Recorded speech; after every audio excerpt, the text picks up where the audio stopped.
Well, this was a big one, wasn't it? This was a big decision, an amazing decision, one that we're very happy about. This morning, the Supreme Court has delivered a monumental victory for the Constitution, the separation of powers, and the rule of law in striking down the excessive use of nationwide injunctions to interfere with the normal functioning of the executive branch. The Supreme Court has stopped the presidency itself. That's what they've done. And really, it's been an amazing period of time this last hour.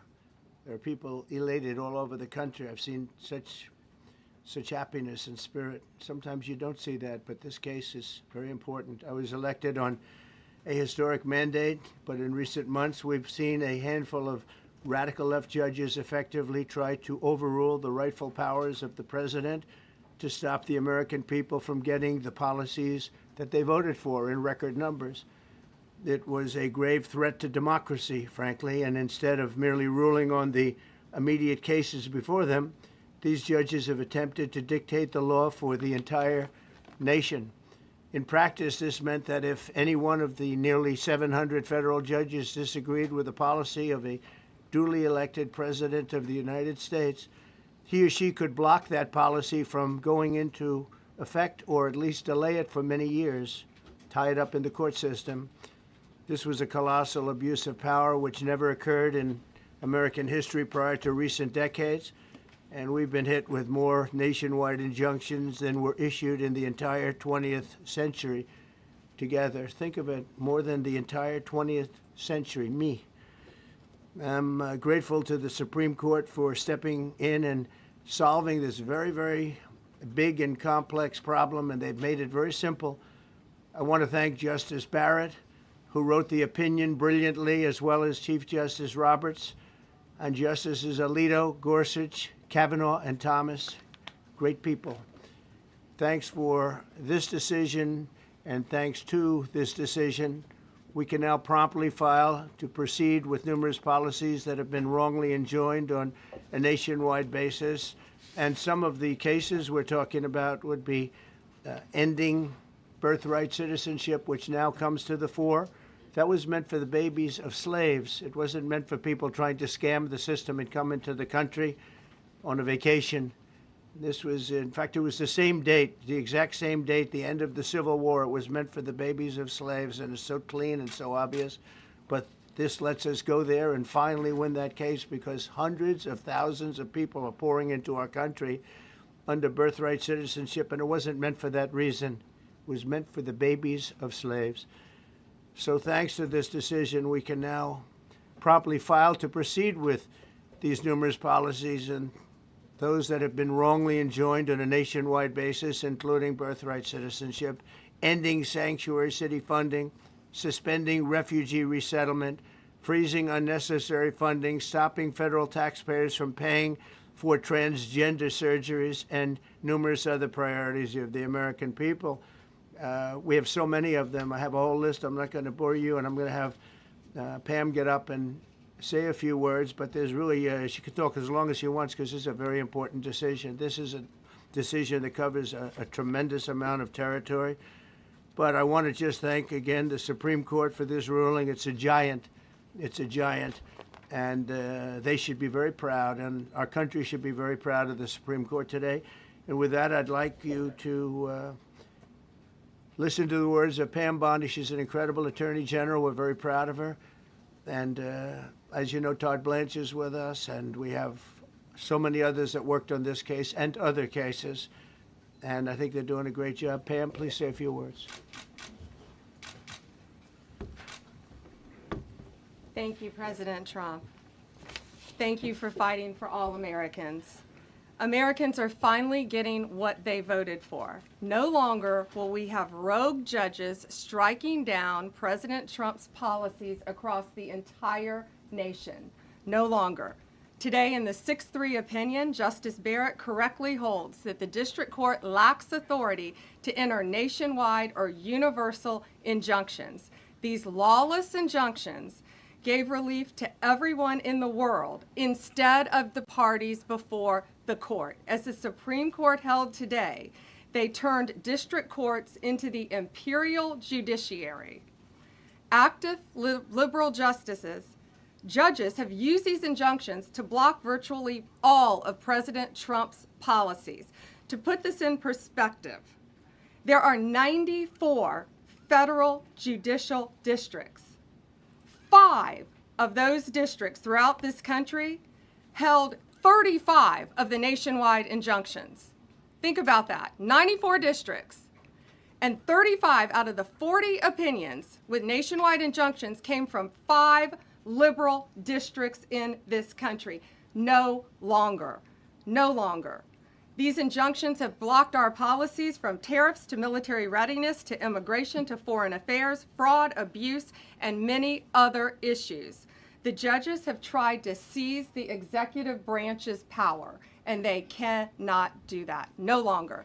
No longer. And on immigration, on a side note, today marks 2,711 arrests on these terrorists and these gangs. Total arrest today with HSI investigations. And thank you, Stephen Miller. Thank you to Homeland Security. Thank you to everyone working hand in hand with the FBI on all of these transnational gangs. TDA has been a huge terror to our country, as well as MS-13, as well as Sinaloa cartels. No longer. No longer. These injunctions have allowed district court judges to be emperors. They vetoed all of President Trump's power, and they cannot do that. This has been a bipartisan problem that has lasted 5 presidential terms, 5 different presidents, and it has ended today. We will continue to fight for President Trump's policies. I want to thank the Office of White House Counsel, Dave Warrington. You and your staff have been incredible. Our Solicitor General's office, John Sowers, Sarah Harris, and Todd Blanche and Emil Bovey. Todd's going to say a few words because we've had another major ruling today on transgender books and some other great wins that we've had. But no longer will they have this power in our country. It is the president's authority under his executive branch to do everything to fight for the American people, and he will continue to do that. That's why he was overwhelmingly elected. Thank you. Thank you. Today's a great day for the rule of law. It's a great day for the Justice Department, and it's one that's been a long time coming, and one that every American should have been waiting for with bated breath. And so I echo what the President said and Attorney General Bondi, that the Supreme Court did a great thing today, not only for this administration, but for every American in this country. If not for the injunctions case, we would be here talking about another great decision that came down today, the trans books case, which restores parents' rights to decide their child's education. Seems like a basic idea, but it took the Supreme Court to set the record straight, and we thank them for that.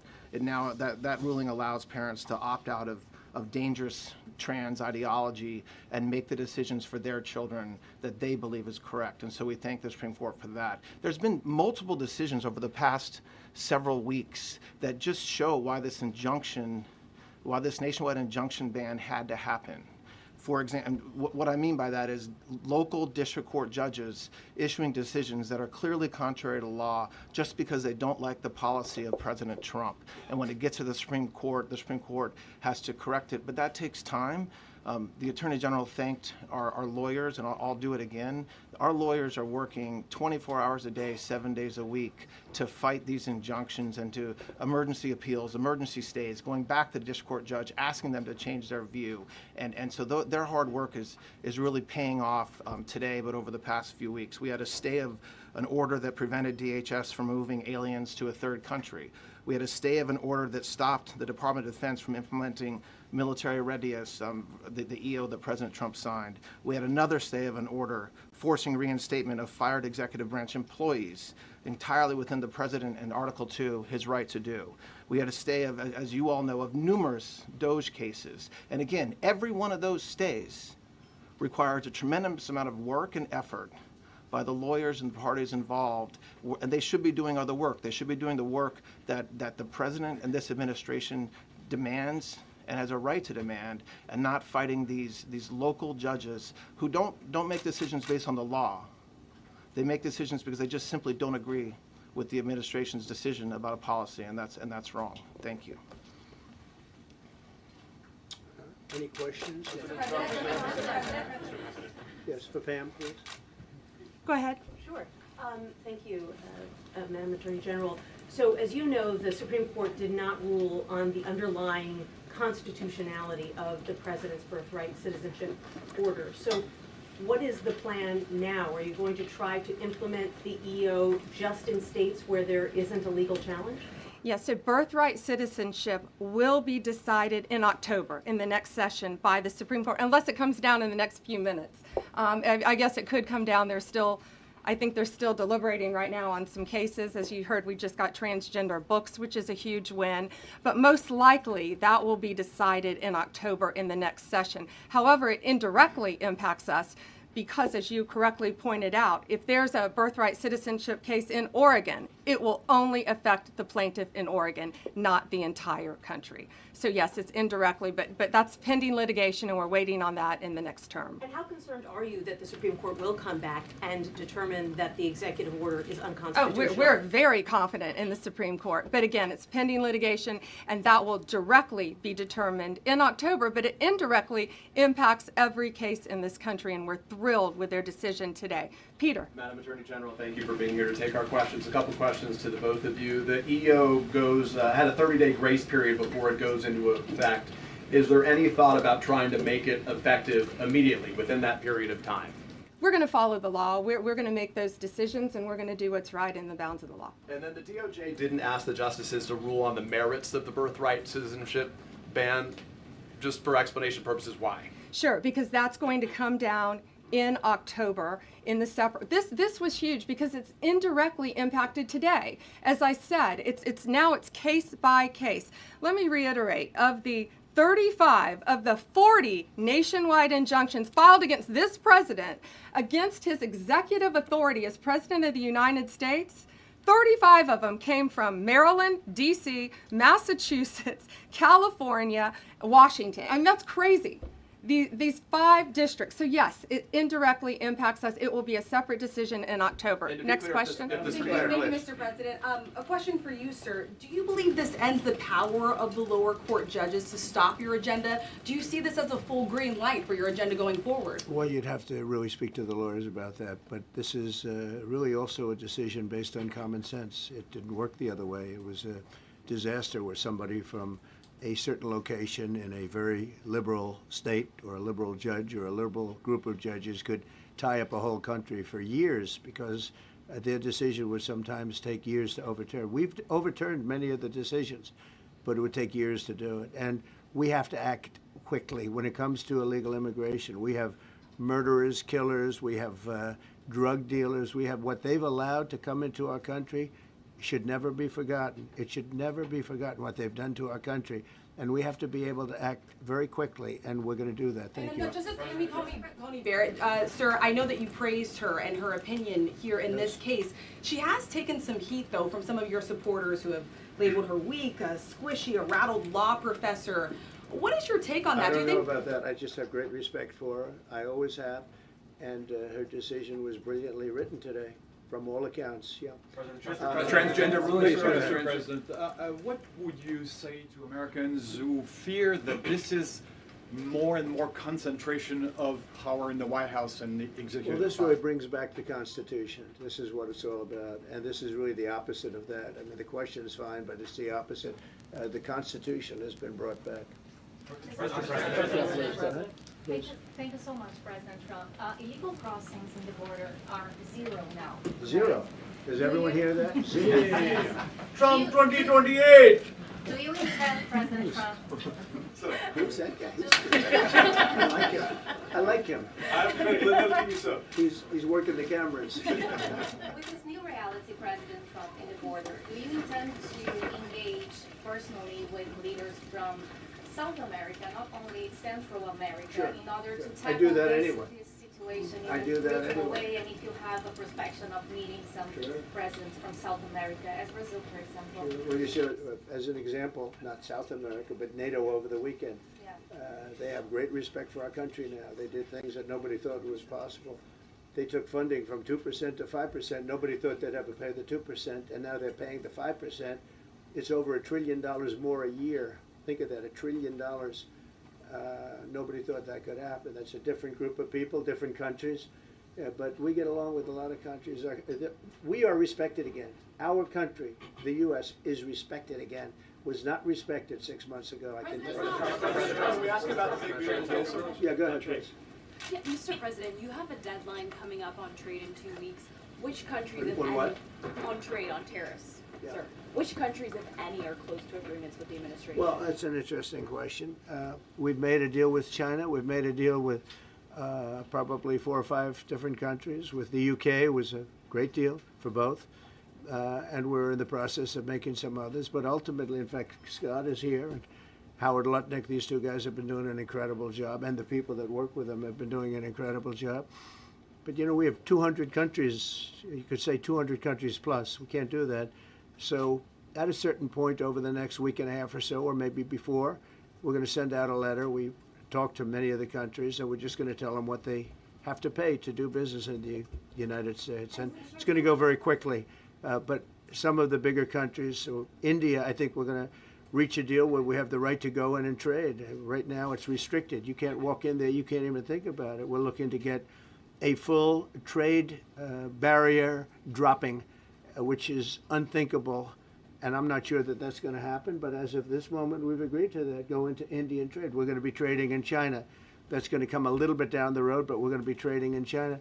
We have a lot of great things going, and we're getting along with countries, but some will be disappointed because they're going to have to pay tariffs. And we've taken in already hundreds of billions of dollars in tariffs. No inflation. The only problem we have is we have a Fed guy that doesn't understand what's happening, and it would be great if he'd lower the rate because we'd be able to borrow a lot cheaper. Yeah, go ahead, please. Why don't we keep it on this subject? This is such a big subject.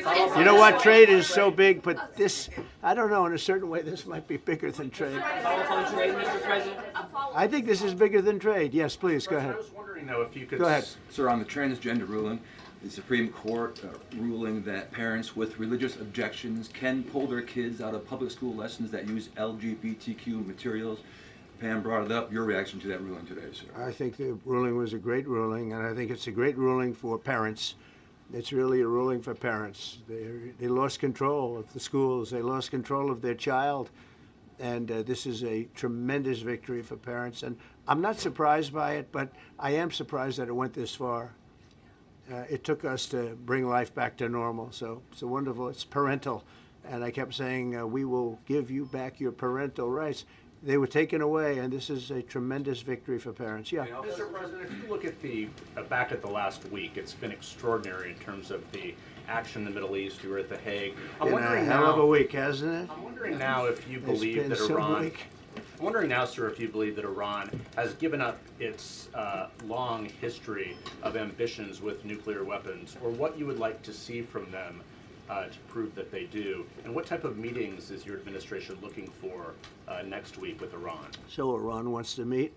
As you know, their sites were obliterated. They're very evil nuclear sites. They were, now has been proven. We had some fake news for a little while.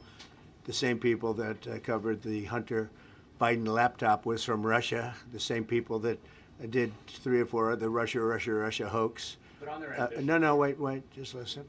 They came up with something that delayed the credit that our great pilots and these great what talent that was, and they hit it right down in the spot. 52,000 feet. Think of this dark, no moon, you couldn't see a thing, and they hit the refrigerator door, as they say. That's the size of a target, and overwhelmingly, and it's amazing what was done. We're the only ones that could have done it, and we took out the 2 of the other sites also. In addition to that, we finished them off. That was a very evil intention. I believe that, and again, time will tell, but I don't believe that they're going to go back into nuclear anytime soon. They spent over $1 trillion on nuclear, and they never got it together. And nothing was moved from the site, by the way. To do that is very dangerous. It's very, very heavy material. Those cars were most likely the cars of Masons because they were pouring concrete at the top, at the hatch, as you know, the hatch going into the nuclear site. They wanted to reinforce it, and they had some masons there pouring concrete. By the way, that concrete was obliterated. It hit exactly at the concrete. It was, I don't think it had a chance to dry, but everything's down there. It's under millions of tons of rock. Please. Yes. Your administration has said that El Salvador is one of the safest countries in the hemisphere. So why haven't you yet canceled temporary protective status for that country? Was it part of the deal? Well, we'll take a look. We've had a great relationship with El Salvador. They have a fantastic leader. They built a massive prison system. And I don't know exactly why, but it's a hell of a system. And we bring people there, and when they go there, they don't get out. And frankly, when they hear they have to go there, they become very nice people. They become very nice people. It's a tough system, but it's a brilliant system. And it's a system done by a very, very good leader. We'll talk about El Salvador. A lot of respect. Yeah, please. Thank you. A question for you and then a question for the Attorney General. As you go into negotiations and talks with Iran, are you demanding not only that there would be no uranium production inside of Iran, but also that Iran would turn over all existing stockpiles of uranium? Well, you know, we're a little early for that, but something like that, yeah, we'll do something like that.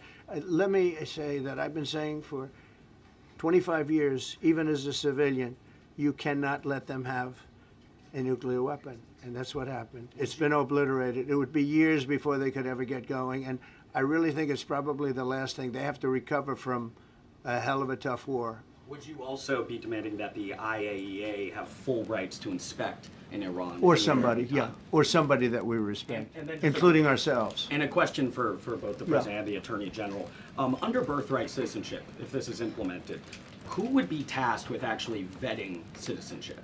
And how, like, would this be a situation where you have nurses and doctors checking for citizenship of parents, or? This is all pending litigation. It's going to be decided in October by the Supreme Court, and we'll discuss that after the litigation. If you have an undocumented baby, would that baby then be an enforcement priority? The violent criminals in our country are the priority now. Let me put it in perspective. Today marked the 2,711th arrest in our country of TDA members, just TDA. Everyone in this room agrees they are one of the most violent criminal organizations in the world.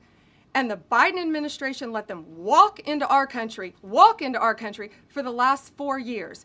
2,711 of them today have been arrested in our country. That is the priority of Donald Trump. That is the priority of this country, of Homeland Security, of all of our lawyers, of FBI.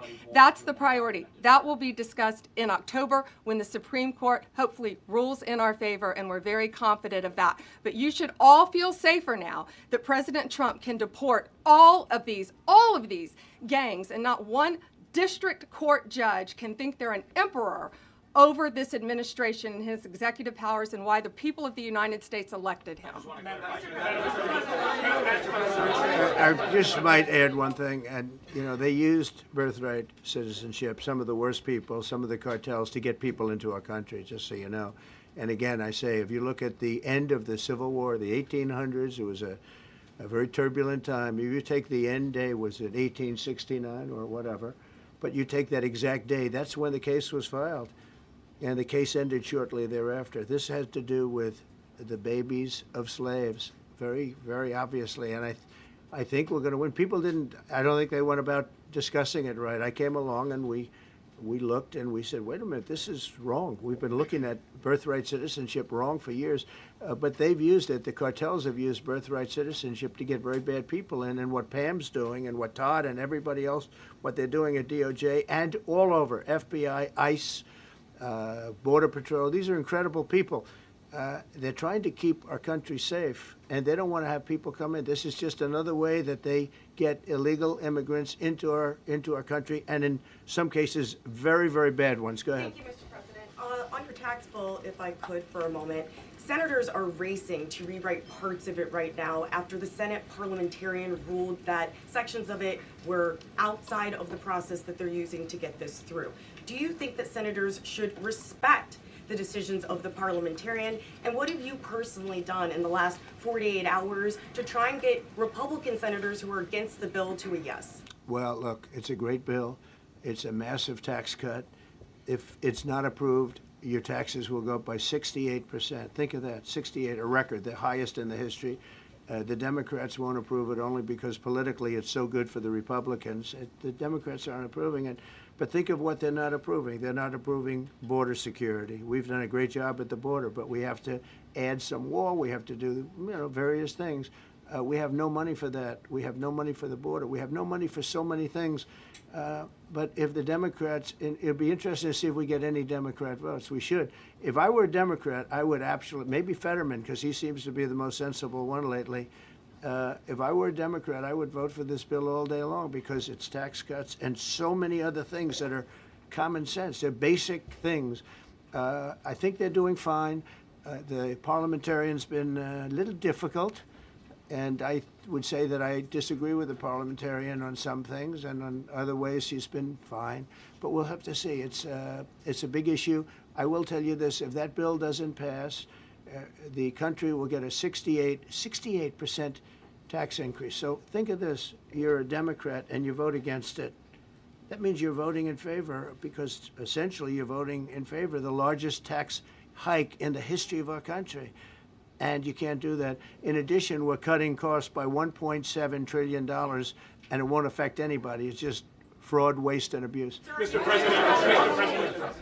President, a leading global economist just did a 180 and says your tariff plan, you may have outsmarted everybody with it. What is your message? I love this. I love this question. This is the favorite. This is the best question I've ever been asked, because I've been going through abuse for years on this. Because as you know, we're taking in hundreds of billions of dollars, no inflation whatsoever. But Mr. President, what is your message to critics who think your tariff plan will cause a recession? I think they should go back to business school. It's so obvious. It's so obvious. I mean, we're taking in billions and billions of dollars from China and a lot of other countries. We took in, I had a call from somebody in the House and a high official. Sir, we have a problem. We don't know what to do. The books are a mess. I said, what do you mean by the books? The books, the money coming in. It's so terrible. I figured, oh boy, what's this? I don't like this question. I said, so what seems, there's so much money coming in, and there must be some kind of an accounting mistake, because we have hundreds of billions of dollars more money than we thought. I said, do me a favor, go check call me back. You have to call me back. Check the tariff column. He calls me back 2 hours later, says, you're right. We took in $88 billion in tariffs. They have so much money coming in. But more important than the money coming in, we have companies coming in, factories coming in, auto plants being built. AI is being built here instead of being built all over Europe and Asia. We have all of it. We have over $15 trillion, just about, Scott. I think we're right about that number. We went to Saudi Arabia. We went to Qatar, we went to UAE, very smart people, very smart leaders, great leaders, and we took in $5.1 trillion just there. Without the tariffs, I mean, they also liked a thing called November 5th, November 6th, and November 7th. That was a very good little period of time. It's called the presidential election. You know, you used to have one-day election, now you have it go over it, but even if you just took that little period, because it was pretty obvious it was going to be a landslide, and they like that, but they love the tariffs. I had Texas Instruments come in the other day, big company, and he said, we're putting in $60 billion into new plants and new equipment, new everything. Sir, you're going to keep the tariffs, aren't you? Because if I ever took the tariffs off, and we are going to absolutely keep it. And they're worried that somebody that, like this communist from New York, someday gets elected. I can't believe that's happening. That's a terrible thing for our country, by the way. He's a communist. We're going to go to a communistic state. That's so bad for New York. But the rest of the country is revolting against it. But if somebody got elected, they're afraid that if this was taken off, well, we're going to guarantee it's never going to be taken off. And again, we're taking in think of this, hundreds of billions of dollars. And they were all confused because they've never seen this before. You know, it's always the other way. We don't have enough money. So much money is coming in at levels that nobody's ever seen. But most importantly, we have factories being built, car plants being built, companies moving to our country like never before. If you look at 15 trillion, and that's only in a few months. You know, I haven't been here that long. Presidents, like the last one, was a disaster. He's the worst president in the history of our country, by the way. What he did on our border can never, ever be forgotten. To me, that's the worst of all the things. And he's done some terrible things, grossly incompetent. Nobody knew it was him because I don't think it was him. I think it was whoever was controlling the auto pen. But our country is doing great. And those leaders and other leaders I just left, as you know, a large group of the most highly respected people. And that includes big countries. When you look at Germany and France and Spain, although Spain didn't come through, but they will. By the way, guaranteed they will. That was the only country that sort of tried to hold back on putting up the money. But just so you know, they said, it's unbelievable what's happened to the USA. You were a dead country. We didn't respect the country, the leader. You were dead as a doornail. One said to me, you went from being a dead country, you are right now the hottest country anywhere in the world. The whole world is talking about the USA, and everybody wants a part of it, and they're pouring into our country, and you're going to see those numbers. Thank you for that question. Go ahead.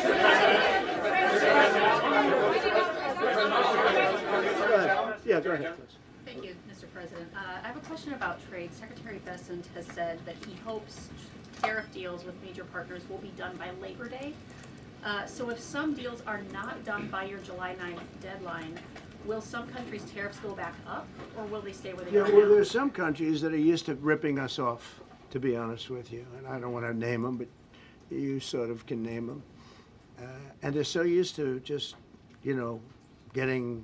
taking it billions and billions of, look, we had a trade deficit of more than $1 trillion. Think of a trillion, a trade deficit. That's because nobody cared. We cared a lot when, I took in hundreds of billions of dollars in tariff. We had the greatest economy in history up until now. I think we're going to blow it away. But during my time, and especially prior to COVID, we had the greatest economy in the history of our country. I think we're going to blow it away now based on the kind of numbers that we're seeing. But some countries are very angry because they've been ripping us off for years. They've been making billions and billions of dollars. There was nobody to negotiate with. They could do whatever they want. They charged us tariffs, by the way, at numbers that we've never seen before. And we ended up losing much more than $1 trillion a year. $1 trillion a year on trade. And now they're being met with a force that's far greater than them, and they don't like it. So they're upset because instead of making, $5 billion, they're going to break even. Or they'll make a little bit. I want to be nice. They'll make a little bit. Or we'll make a little bit. It's a big difference. Yeah, please go ahead. Go ahead. Red dress. On the 2020 election, is there any more information on the special prosecutor? So many Americans still have questions about the 2020 election. And speaking of rogue judges, would you consider appointing somebody at DOJ maybe to investigate the judges that allowed for the political persecution of you, your family, and your supporters during the Biden administration? I love you. Who are you? I'm Clara from Lindell TV. Well, it's just a very nice question. And it's not a setup. I have no idea who you are, but I appreciate that question. All I can say is we're not here for that. I hope so. I hope they're doing a thing because that election was rigged and stolen, and we can't allow that to happen. A lot of people tell me, sir, you just won the greatest election in the history of our country. You won at numbers that won all 7 swing states, won the popular vote, won everything. Sir, go on with your life. And many people that say that, good people, friends of mine, then you have people that say that same thing, go on with your life, but you have to find out what happened because you can't let that happen again. Look at what this lunatic did. Look at what he did. He opened our borders to people that were murderers, 11,888 to be exact, murderers.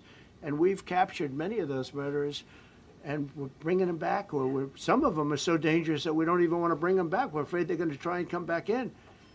But he allowed people to come into this country, people from mental institutions, insane asylums, that's a mental institution on steroids, people from mental institutions, gang members, drug dealers, people, jails, being emptied out into our country. Venezuela emptied out almost its entire prison population into our country.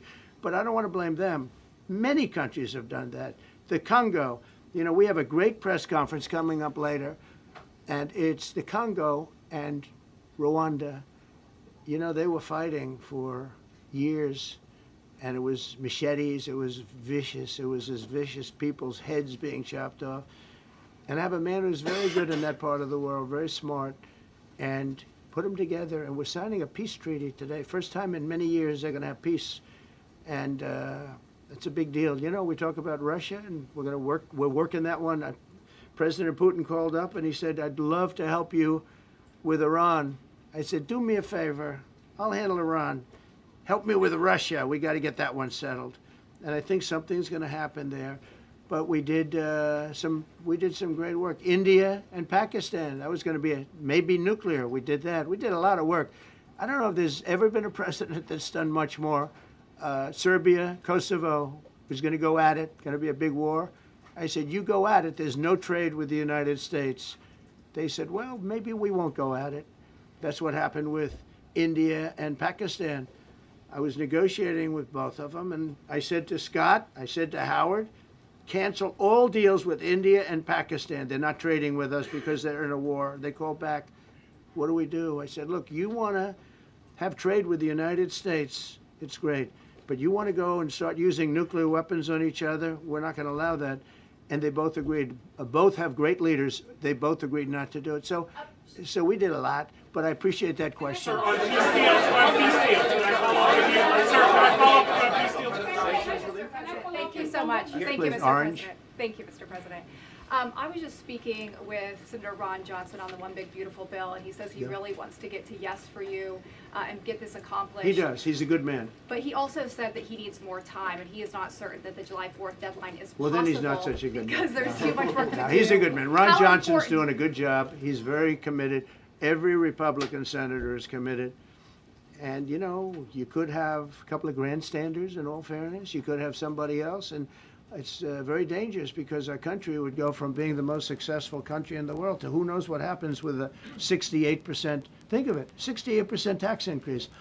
That was given by the Democrats because they like high taxes. I don't know what happened. You know, all my life, I'd grow up and I'd watch politicians talking. I'd say, oh, that's fun. And they were always saying, we will cut your taxes. We will cut your tax. I never heard it. They say, we will raise your taxes.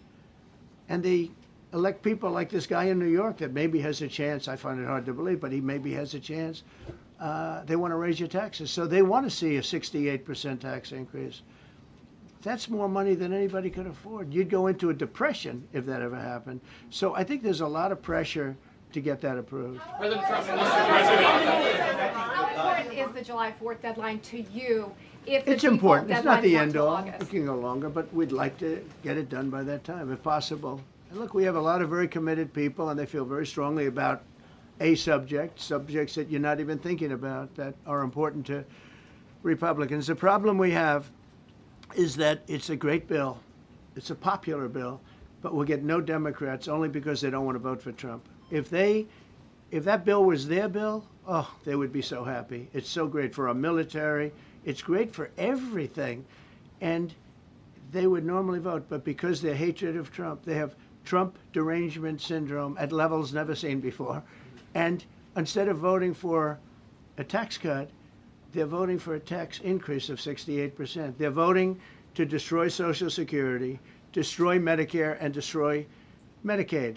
And we're voting to make them perfect and to make them better, make them stronger and better. They're going to destroy Medicaid and they're going to destroy Medicare, and Social Security will follow. If you vote for the Democrats, you're dead on those three things. Sir, on peace deals. Thank you, Mr. President. On a related subject, many Democrats have said that they are not going to support crypto bills in Congress only because of you and your family's personal crypto ventures. And these votes are in some cases needed to pass. Are you open to the idea of pulling away from your personal crypto ventures just for the next few years if that helps get these crypto bills passed in the next few months? Well, it's a very funny thing, crypto. So I became a fan of crypto, and to me it's an industry. I view it as an industry, and I'm president. And if we didn't have it, China would, or somebody else would, but most likely China. China would love to. And we've dominated that industry. It's a big industry, by the way. In fact, when the stock market went down recently, crypto and Bitcoin and all of that went down much less than anybody else as a group. And we've created a very powerful industry, and that's much more important than anything that we invest in. We invest in it, but really that was an industry that wasn't doing particularly well. I got involved with it a couple of years ago, And before the second term, I got involved before I decided to run. I only decided to run because I saw what was happening, and Biden was incompetent, and the administration was crooked and incompetent. And I was in Bitcoin then, not knowing if I was going to do it a third time. So it's become amazing. I mean, it's the jobs that it produces. And I notice more and more you pay in Bitcoin. I mean, people are saying it takes a lot of pressure off the dollar.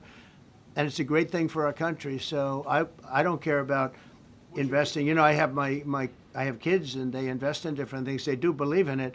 But I'm president, and what I did do there is build an industry that's very important. And you know, if we didn't have it, China would. Okay. Sir, Mr. President, go ahead. With the glasses, gentlemen. Go ahead, please. Go ahead. Thank you, Mr. President. So, are you going to cut funds in the sanctuary states, like for instance California? They keep supporting illegal immigration, and then these people work under Yeah, we're the giving table. them a hard time. And also, in a foreign policy I question. mean, they don't have a governor in California. They have a man that wants to give away everything to people that nobody's seen before. If we didn't go into Los Angeles with the military, which did a fantastic job, but if we didn't go into Los Angeles bringing in the National Guard, I would have brought the military if it was necessary, because you have to. We have the right to. That was another thing upheld by the Supreme Court. But if we didn't go in with the National Guard and be strong and tough, you wouldn't maybe have Los Angeles. It would be like the rest of California, the rest of Los Angeles. They lost 25,000 houses in a fire. They should have lost none. You know, I sent the water down. I had to break into their water supply because they just refused to do it. They're crazy. There's something wrong with them. They have plenty of water. They don't have droughts or anything. They have we let it come down from the Pacific Northwest. They routed all the water out into the Pacific Ocean for environmental reasons, okay? And now you have 25,000 houses, none of which would have burned down if you had the water. They didn't have water. They didn't have water for the fire pumps. They didn't have water in the sprinkler systems that people put in. So the answer is we're going to work with governors. We're going to work with radical left Democrats and Democrats, and we're going to make it good for everybody. We'll have to stop the crime in those, in the case of the cities, I think I can say just about all cities with heavy crime are run by Democrats. Go ahead. 11 Yeah, with the glasses. I'm with Iran Go ahead, yes. International. Yeah, no, the man behind you, yeah, please. President Trump, Anthony Mashak from MTV Lebanon. I want to ask you regarding the threats posed by Iran's allies and proxies operating in the U.S. They were threatening your life. So what do you say about that? And regarding the Lebanon, because Hezbollah is as well part of Iran's allies, is there any time frame in Lebanon regarding disarming Hezbollah in Lebanon? Yeah, Lebanon is a great place with brilliant people. You know, it was known for the professors and doctors and had an incredible history. And hopefully we can bring it back again. I just appointed a friend of mine who's Lebanese, and I didn't know he was Lebanese. I've known him for 20 years, very, very successful man. And I just appointed him. And I said, why would you want that? He said, because I was born there, I was raised there, I love it. I love it so much. I said, you know, it's very dangerous going to Lebanon as ambassador. And he said, that's what they say, but I don't care about danger. I mean, this is a guy that is just a very big business guy. He wants to give up his whole life to go to Lebanon because he believes in it so much. We're with Lebanon all the way. We'll try and straighten it out. Action. Threaten my life? Yeah, they have threatened. I get that throbbing feeling every once in a while. Get that throbbing feeling, but you know what? That's okay.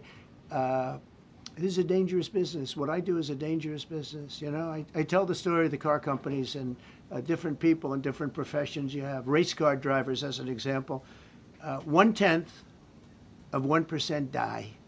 Bull riders, 1/10 of 1%. That's not a lot, but it's people die. When you're president, it's about 5%.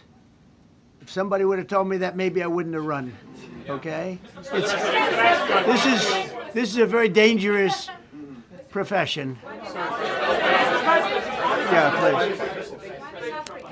please. By the way, so many questions. Should we keep this going, Pam? Or not? This is the opposite of Biden. Biden would take a half a question and he'd leave without answering it. Go ahead. On Iran. You tell me when it gets boring. Okay.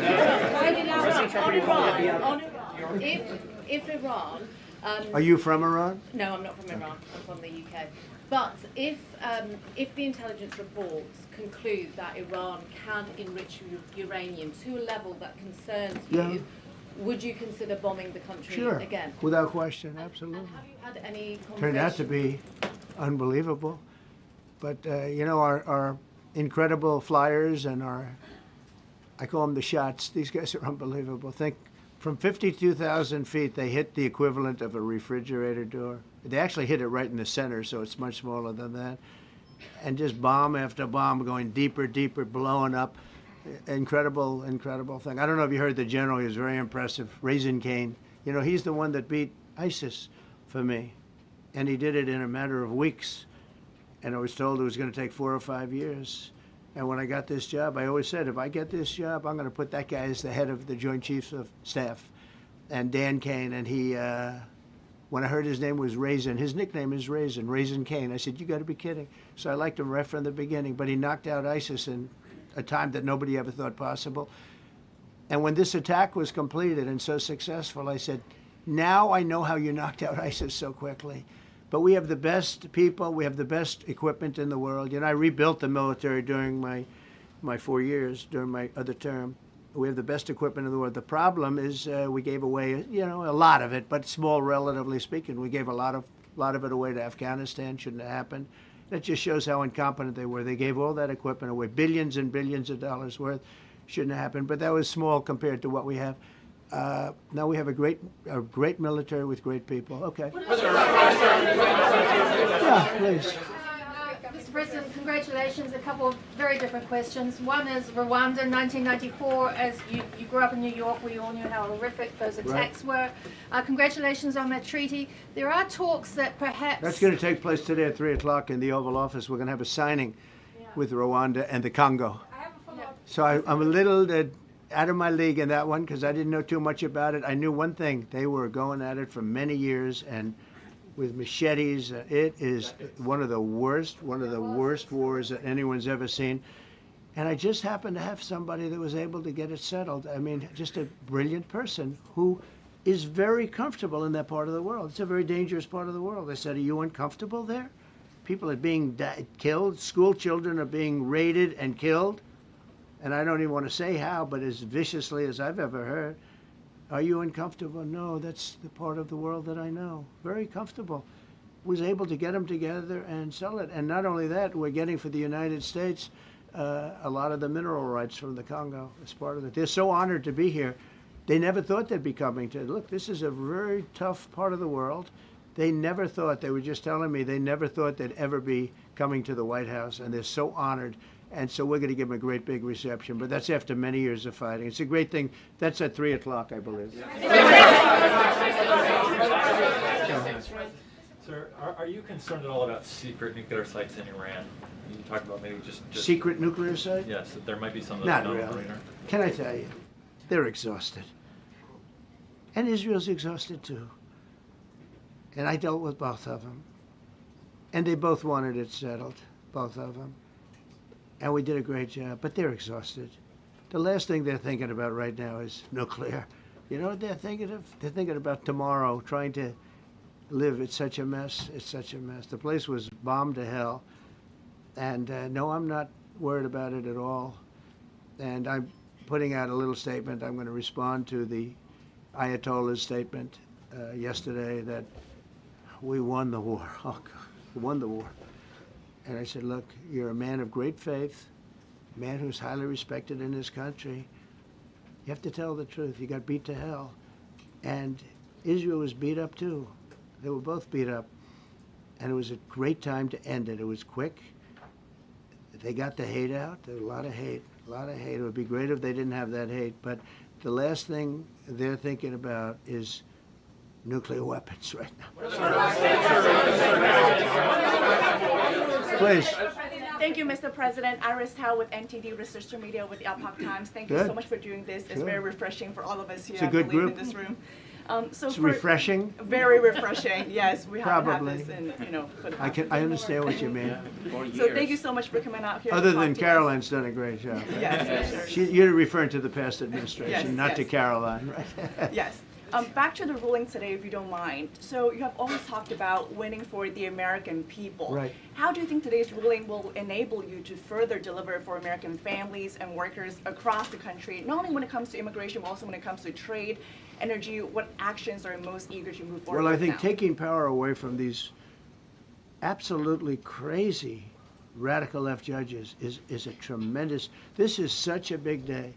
This is such a big day. It's like, it's sort of sad because we're doing the signing at 3 o'clock, and this may very well dominate the signing of a big war that was going on and really affecting the continent of, think of it, the entire continent of Africa was being affected. And we're settling that war today, and this will probably be a headline.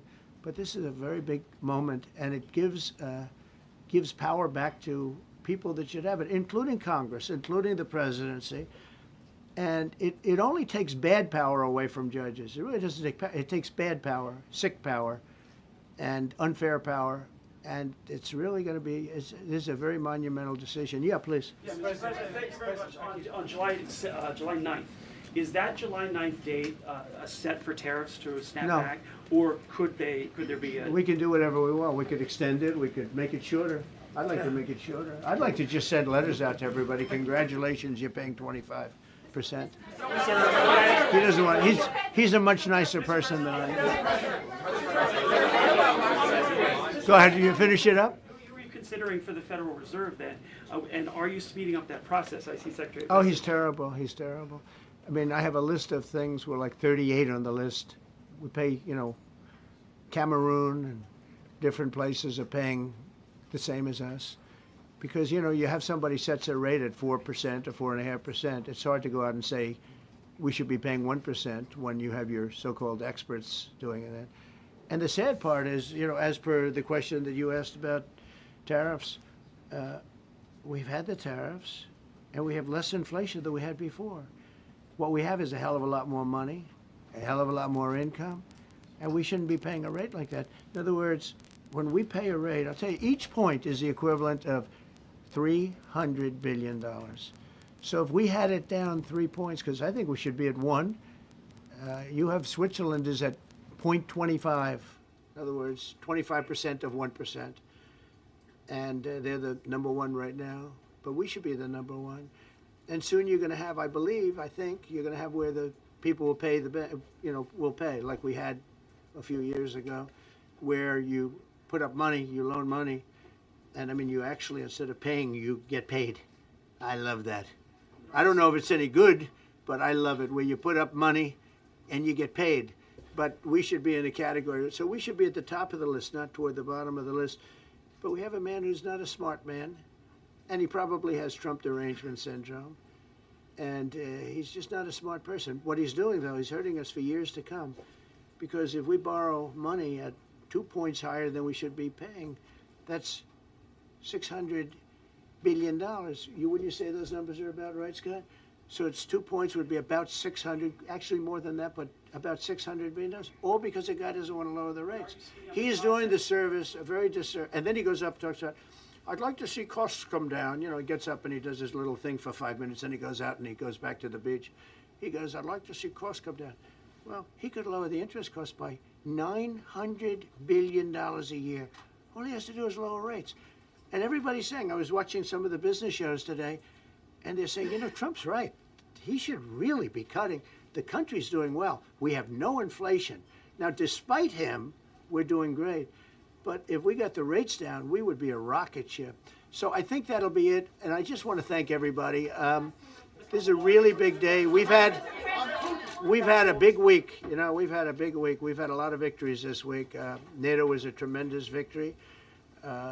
The war was a tremendous. Look, we were talking about this for 30 years, about Iran being nuclear.